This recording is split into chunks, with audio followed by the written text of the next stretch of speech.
Au nom du Père, du Fils et du Saint-Esprit, un seul Dieu, Amen. Que sa bénédiction repose sur nous maintenant et pour toujours. Amen. Joyeuse fête de la Pentecôte.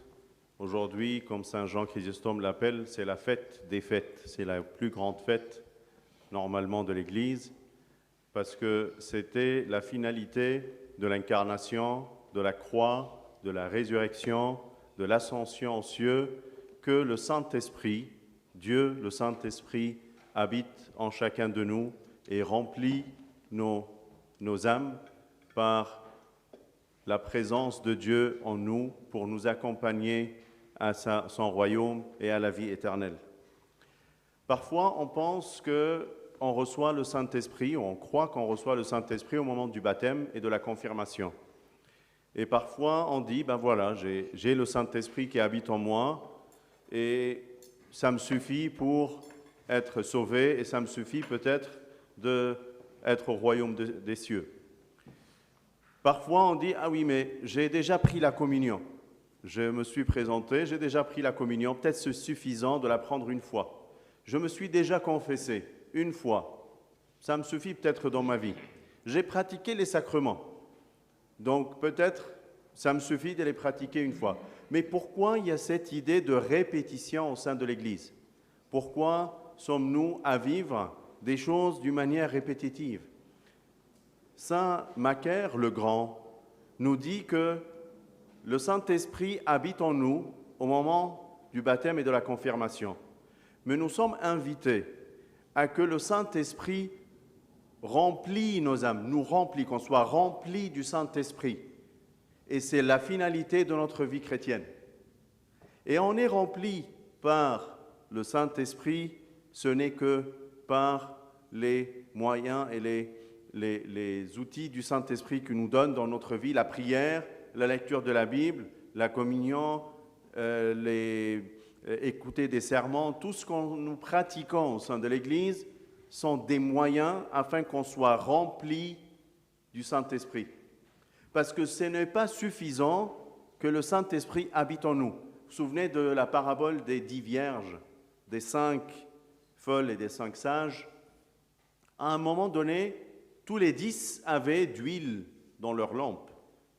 Oui, mais il y avait 5 qui ont travaillé que cette huile soit toujours présente dans leur lampe, mais 5 d'autres ne sont pas intéressés.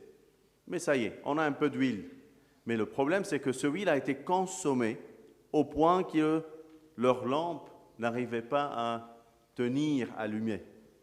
Parce qu'ils n'ont pas cherché à remplir leur lampe par le Saint-Esprit, par l'huile. Mais il y avait 5 qui étaient attentifs à cela, qui ont travaillé à qu'ils soient ou elles soient remplis par le Saint-Esprit, par lui. C'est pour cela qu'ils étaient invités à partager les noces avec leur marié ou avec Dieu.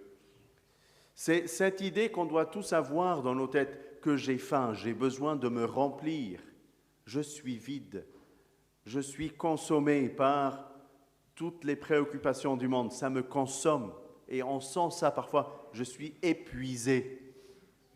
Mais qu'est-ce qui te refortifie, qu'est-ce qui te re-remplit? Il n'y a que le Saint-Esprit que tu as besoin, qu'il te remplit par la prière, les serments, la communion, tous les moyens que l'Église a mis en place. Donc soyez attentifs, ne dites pas, mais ça me suffit. Ça me suffit. Ah oui, j'ai déjà fait ça, je connais. J'ai déjà lu la Bible une fois. Ça me suffit. Je connais ce qu'il y a dedans. On nous a appris les histoires de la Bible quand on était au catéchisme. Ou bien, oui, je viens à l'église. Je connais de loin les événements qui se passent à l'église. Ça me suffit. Mais non, il faut rentrer dans les profondeurs. Il faut chercher c'est dans les profondeurs que se cache la vérité. Et c'est dans les profondeurs que tu seras rempli par le Saint-Esprit.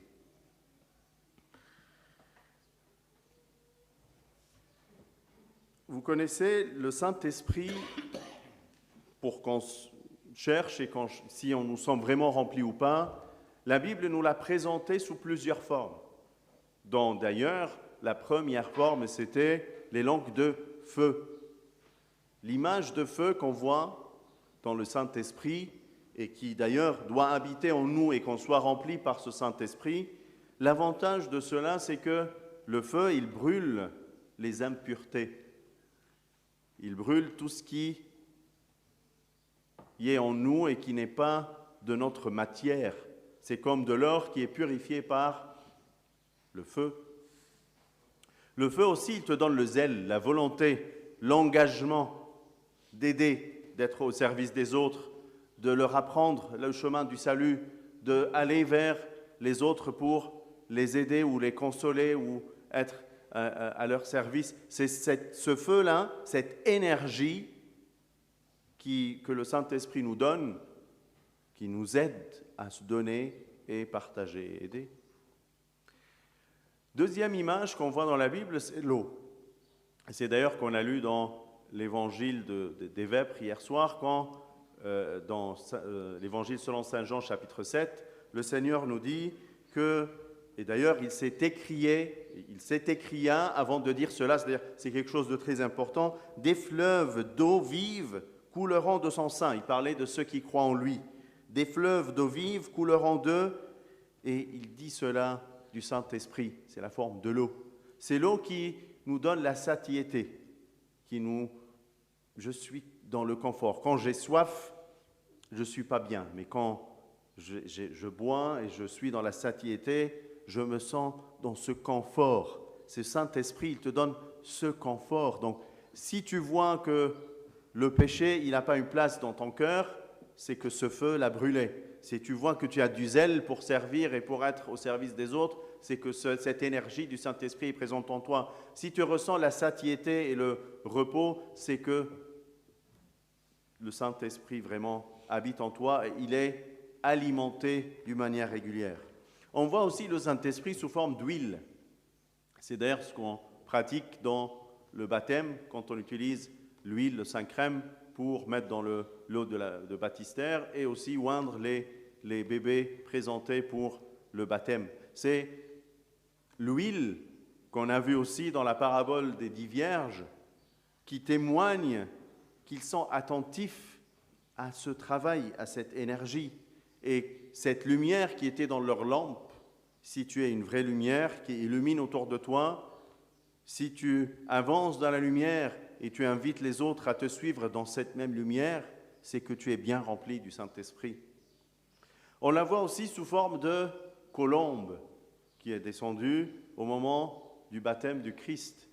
Cette colombe qui est un symbole de paix nous appelle que le Saint-Esprit en toi te donnera cette paix. Il te donnera aussi cette nature de pigeon, cette douceur, cette simplicité. Si tu es simple de nature, si tu es doux, si tu es dans la paix, c'est que tu es bien rempli du Saint-Esprit. Et la dernière forme, et la cinquième, c'est ce qu'on a vu dans la Pentecôte, c'était sous forme de vent. Le vent qui a accompagné la venue du Saint-Esprit sur les disciples, c'est aussi qu'on a vu dès le commencement, quand on a parlé dès l'origine, que l'Esprit de Dieu, il était présent sur la face de l'eau.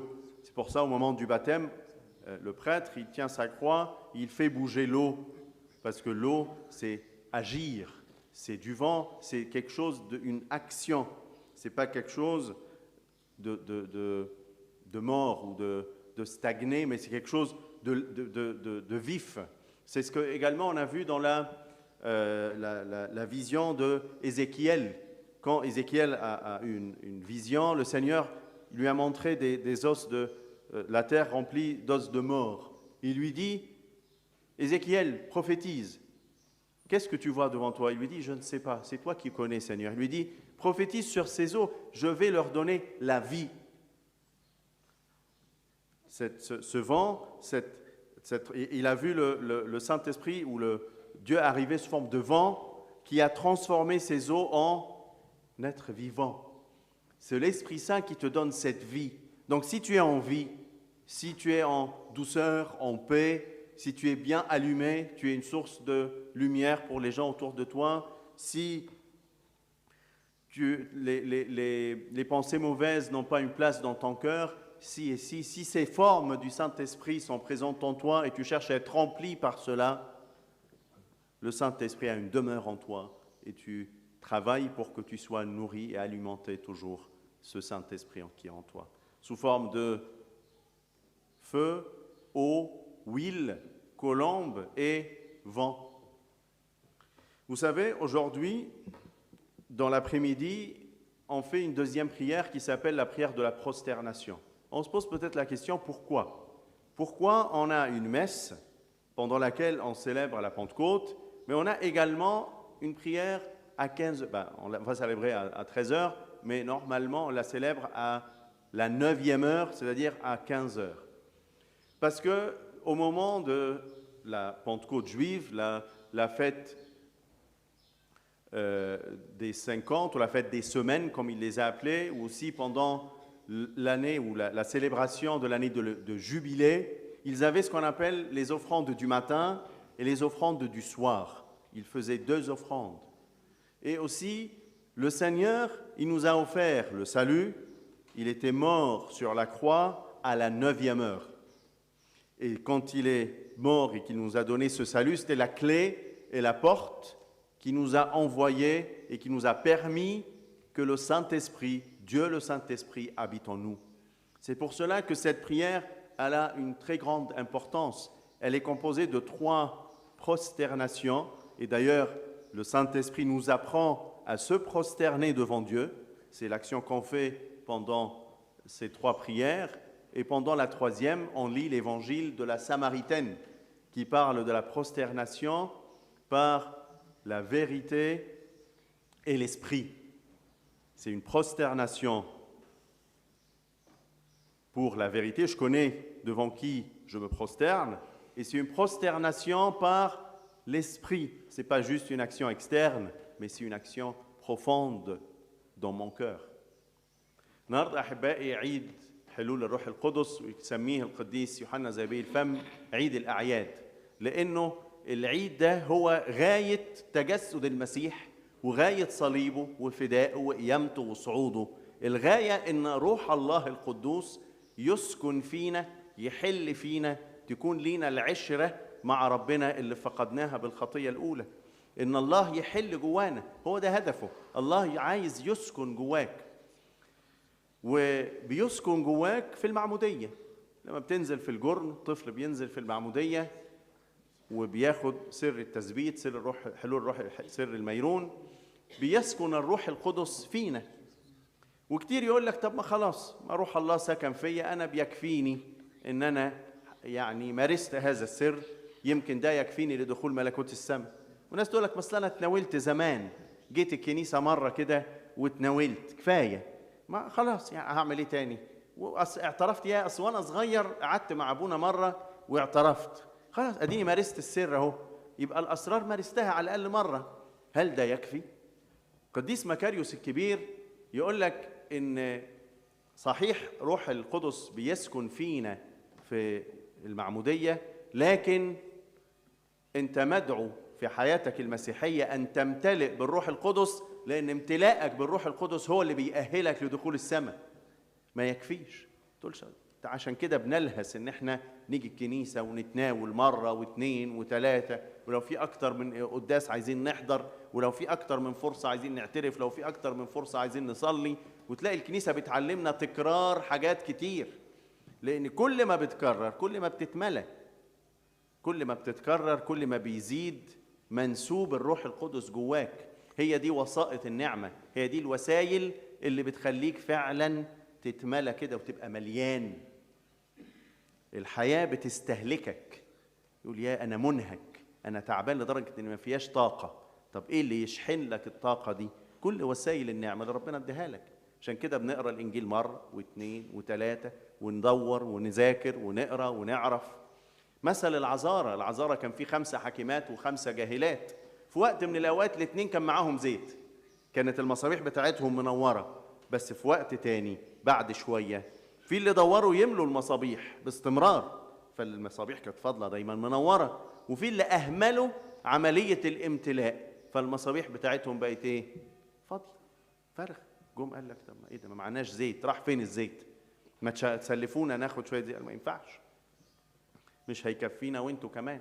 هو ده الانسان اللي بيدور انه يكون ممتلئ من الروح القدس، مش مكتفي، جعان لربنا، عايز تاني، عايز تديني كمان، انا عايز نعمه، عايز نعمه فوق نعمه، عايز ان ربنا يسكن ويحل ويديني ويفهمني ويفتح مخي ويعرفني ويفتح عينيا ويوريني ويفتح قلبي ويعلمني فضائل جديده ويخليني كل يوم ازداد في كل عمل صالح. مش مكتفي، عايز احضر قداس واتنين، وعايز. ده الانسان اللي مركز في حياته الروحيه وفاهم يعني ايه عايز اتملي من الروح القدس. الروح القدس عشان تعرف انت مليان منه ولا لا، تلاقي في الكتاب المقدس فيه اكتر من صوره للروح القدس. تلاقيه في صوره نار كده تيجي لما تحل فيك وتسكن جواك، تحرق كل الشوائب اللي جواك، زي كده الذهب لما يتمحص بالنار تطلع منه الشوائب، الخطايا، تلاقي الخطايا ملهاش مكان. كل ما تنشغل بربنا كل ما الخطيه ما يبقاش ليها مكان. كتير بننشغل ان احنا نحارب الخطيه ونركز معاها، صدقوني مش الحل ان ننشغل عن الخطيه بربنا، ان الخطيه ما تشغلش بالي لدرجه انها تعمي عينيا عن ان انا ابقى مع ربنا. لكن لما هبقى مع ربنا الخطيه هتقع لوحدها، مش هيبقى ليها مكان. ما تشغلش وقتك بمحاربه الخطيه، لكن اشغل وقتك بالعشره مع ربنا، انك تتملى من روح القدس. النار دي كافيه انها تحرق الخطيه. النار دي هي اللي هتديك الطاقه، هتخلي عندك طاقه تخدم وتدي وتعطي وتفكر في الناس اللي حواليك، وتملاك كده لدرجه ان انت تفيض على الناس اللي حواليك، تبقى عندك عايز تساعد وعايز تقدم معونه، وتلاقي فلان تعبان وفلان عنده ضيقه وفلان عايز اللي يطبطب عليه وفلان عايز اللي يسال عليه وفلان كذا وفلان كذا. هي دي نعمه ربنا اللي تملاك، هو ده النار اللي تبقى مشتعله كده جواك. يعني الرسل دول، شوف بطرس وقف بعد حلول الروح القدس قال عظة 3000 نفس امنت. جبت منين ده انت من كام يوم كنت بتنكر المسيح. منين جات لك الطاقه دي؟ الروح القدس حل فيه، اعطاله القوه، اعطاله المعونه، اعطاله القدره ان هو يقف ويتكلم. الروح القدس تلاقيه في صوره ميه، زي ما قرينا في انجيل عشيه يقول لك تجري من ايه؟ منهم انهار ماء حي. بيتكلم عن الروح القدس، الناس اللي بتؤمن بيه هتجري، المسيح بيقول الناس اللي هتؤمن بيه هتجري منها انهار ماء حي. وكان بيتكلم عن سكن الروح القدس اللي جواهم، اللي هيفيض ميه على الناس اللي حواليهم. ميه كده لما تبقى شبعان ميه كده تبقى حاسس براحه، لكن وانت عطشان متضايق، ريقك ناشف، مش عارف تتكلم، مش عارف تقول، مش عارف تفكر، ذهنك مشغول في حاجه غلط، انا عطشان. لكن لما تبقى كده الروح جواك يبقى في شبع، في ملء، تيجي الحاجه قدامك لا ميرسي شكرا، مش عطشان، مش عايز، شبعان. مش كل ما لذ يعدي قدامك كده عينك تزوغ، قلبك يجري عليه، رجليك تخبط في، خلاص ما شبعان، شربت من دمه الكريم على المذبح، شربت من الماء المحيي، شربت خلاص شبعان. مفيش جوايا لسه اشتياق لحاجه تانية، مش عطشان للايه؟ شهوات العالم، شبعان. نفس الشبعانه بتدوس العسل، لكن النفس الجعانه ليها كل مر حلو. ده سفر الامثال. النفس الشبعانه بتدوس العسل، لكن النفس الجعانه ليها كل مر حلو. ده الشبع الحقيقي اللي يديهولك الروح القدس. يوريك الروح القدس في شكل كمان زيت، زي اللي بنستعمله مثلا في الميرون او في المسحه المقدسه. الروح اللي موجود في الزيت ده، نربط الزيت بالاضاءه زي في مثل العذاره، يخليك كده نور، تبقى منور، تبقى الناس شايفاك كده نور ليهم، توريهم الطريق، تدلهم، تقول لهم يمشوا فين، يشوفوك كده المسيح موجود فيك ظاهر على وشك. هو ده الروح القدس لما يسكن جواك يخليك على ايه؟ على صورته ومثاله. هو ده هدفه، ان هو يكون ايه؟ بكورة الراقدين. واحد قام وراه ناس تقوم وراه، احنا هنقوم، ما احنا شبهك. تلاقي تبص على الايقونات ايه ده كلهم شبه بعض. ايوه، على صورته ومثاله، دي حاجه مقروءه، ما تتضايقش، لان الهدف انك تشوف التلاميذ شكل المسيح فتعرف ان انت المفروض تبقى شبههم علشان يكون ليك مكان. الزيت والنور اللي جواك يخليك نور كده زي نور المسيح. تلاقي الصوره الرابعه صوره حمامه لما حلت على المسيح في الايه؟ في المعمودية أو في عيد حلول الروح، في عيد الغطاس، تلاقي شكل حمامة حلت. الحمامة دي تفكرك بإيه؟ بالبساطة، بالوداعة، بالسلام. رمز السلام هو الحمامة. فتلاقي الروح القدس لما يبقى جواك يحسسك بالبساطة والوداعة والسلام، يملاك من الحاجات الحلوة دي. وآخر شكل الروح القدس تلاقيه في صورة ريح. ريح زي كان النهاردة في حلول الروح القدس كان يقول لك وهبت رياح كده على المكان. طب إيه حكاية الريح دي؟ زي ما كان في البدء روح الله كده كان بيرف على وجه المياه، زي كده هوا بيبقى على وش المية، حاجة فيها حركة، حاجة فيها نشاط، حاجة مش ساكنة كامنة، لا حاجة فيها حياة. زي كده في المعمودية تلاقي أبونا ماسك الصليب وحرك المية قبل ما ينزل الطفل في المعمودية، علشان المية دي فيها حياة، فيها حركة، مش ماء ما فيهوش حياة. فالروح القدس اللي حالل فيك يديك حياة. زي في رؤيا حسقيال لما شاف قدامه عظام أموات مالية الأرض، فربنا قال له تنبأ. قال له تنبأ؟ أنا ما أعرفش أقول إيه يا رب. قال له تنبأ على العظام فهديها حياة. وجت ريح هبت على المكان واتكست العظام دي لحم وبقى ليها حياة. فالحياة دي هي اللي اديها لك الروح القدس. يعني شفنا الروح القدس في شكل نار، في شكل مية، في شكل زيت، في شكل حمامة، في شكل ريح، في أشكال كتيرة. بس كل شكل له رسالة، له فكرة. مش تحفظ بس الأشكال، لكن تعرف إيه اللي الروح القدس بيديهولك، فيبقى عندك اشتياق إنك تبقى مليان من الروح القدس، ما تكتفيش، عايز تاني كمان، أصلي مرة كمان، طب ممكن دور كمان، طب ممكن أحضر قداس مرة كمان، طب ممكن أحضر في وسط الأسبوع، طب ممكن أصلي من الأجبية، طب ممكن أرفع قلبي مرة كمان، طب ممكن أقرأ في الإنجيل تاني، وكمان جعان عايز تاني. هي ده اللي يعلمه لنا الروح القدس اللي ساكن جوانا. النهارده احبائي نصلي بعد الظهر صلاه السجده. وفي العاده صلاه السجده كانت بتبقى في وقت الساعه 9، يعني الساعه 3. صحيح احنا النهارده هنصليها الساعه 1، لكن في طقس الكنيسه بتتصلى الساعه 3 علشان تذكرنا بوقت الفداء، لان المسيح كان على الصليب في وقت الساعه 9، وهو ده المفتاح اللي ادانا ان احنا يكون روح الله ساكن فينا. وفي صلاة السجدة دي، أو يعني في عيد الخمسين أو في عيد الخمسين في العصر اليهودي، كان بيبقى فيه ذبيحة مسائية وذبيحة صباحية. فاحنا عملنا الذبيحة الصباحية القداس، لكن لسه فاضل ذبيحة مسائية القداس، صلاة السجدة اللي هنصليها ونقرأ فيها في صلاة السجدة الثالثة. هم 3 صلوات بنصليهم، ياخدوش وقت، فاقعدوا خدوا بركتهم علشان تشتركوا مع الكنيسة وتطلبوا أن روح القدس يملاكوا. فده مش حاجة ثانوية. تعودنا ان احنا نحضر القداس ونتناول، لكن ما تعودناش طب الكنيسة مليانة حاجات لازم نتملى. دور تتملى، شوف فاضل ايه ناخده كمان. ففي الصلوات دي تلاقي في السجدة الثالثة نقرأ انجيل السامرية اللي فيها بنتعلم السجود لله بالروح والحق. الروح القدس اللي بيحل جواك هو اللي بيعلمك تسجد لله، وتسجد له مش مجرد سجود ظاهري، لكن سجود بالروح بقلبك، وسجود انت عارف بتسجد لايه؟ لله الحي. ربنا يدينا احبائي ان احنا نكون ممتلئين من روح القدوس، لينا اشتهاء ولينا اشتياق ان يكون لينا عشرة معاه، ويكون ساكن فينا وحال فينا. له كل مجد وكرامة من الآن وإلى الأبد، آمين. هللويا.